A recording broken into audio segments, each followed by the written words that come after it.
মারা ঘরে নাই নুন, ছেলে বলে আমি হবো মিঠুন। বাপের জন্য কোনদিন এরকম ড্রেস দেখেছো? তুমি আবার দেখবেই বা কি করে? তুমি তো ভিখারি বাচ্চা। কি বলি তুই হতচ্ছাড়া? কি বাবা, এই সাত সকালে তুই কোথায় যাচ্ছিস? একটু পল্টুদের বাড়ি যাচ্ছি, পল্টুর বিয়ের জন্য আজ মেয়ের সম্বন্ধ দেখতে আসছে, তাই যাচ্ছি।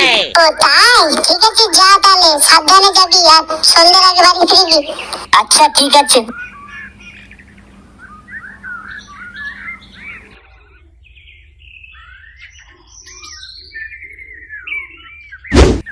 তা আপনার ছেলে মনে হচ্ছে খুবই চুপচাপ। হ্যাঁ ওই আর কি, খুব শান্ত ছেলে আমার, খুব একটা বেশি কথা বলে না। বাহ বাহ, এমন ছেলে এখনকার দিনে পাওয়াই দুষ্কর। আবার আমাদের পল্টু এরকমই, কথা কম বলে কাজ বেশি করে। বাহ বাহ, ভালো ভালো।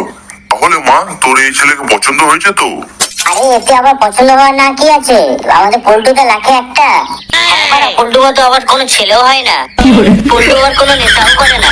আরে আরে, শুধু ভালো হলেই হবে, দেখতে তো হবে ছেলে আছে কিনা। হ্যাঁ হ্যাঁ, তা তো দেখতে হবেই। এ কি এসব কি বলছে বাবা? আরে টাকা টাকা।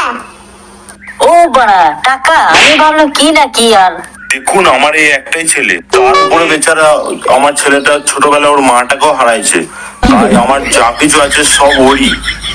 ইস, খুব খারাপ লাগলো শুনে। তাহলে আপনার বউটা কিভাবে মারা গিয়েছিল? না না, মাগিটা মরেনি, মাগিটা বেঁচে আছে। এই যে কেবল বললেন ওর মা নেই। আর কি বলবো বলুন, সবই লজ্জার ব্যাপার। কি আর বলবো, মাগিটা আমাকে আর আমার ছেলেকে ছেড়ে পরপুরুষের সঙ্গে পালিয়ে গেছে। মরবে মরবে, মাগি মরবে, যেদিন মরবে সেদিন বুঝবে। তাহলে বাড়া সবকিছু ফাইনাল হয়ে গেল তো? ধীরে মা, সবকিছু ফাইনাল করবো তো? আচ্ছা ঠিক আছে। তাহলে বিআই মশাই, আগামী সামনের সপ্তাহে ওদের বিয়েটা দিয়ে দিই, কি বলুন? হ্যাঁ তাই হোক তাহলে। এবারে খুব মজা হবে, সামনের সপ্তাহে পল্টুর বিয়ে।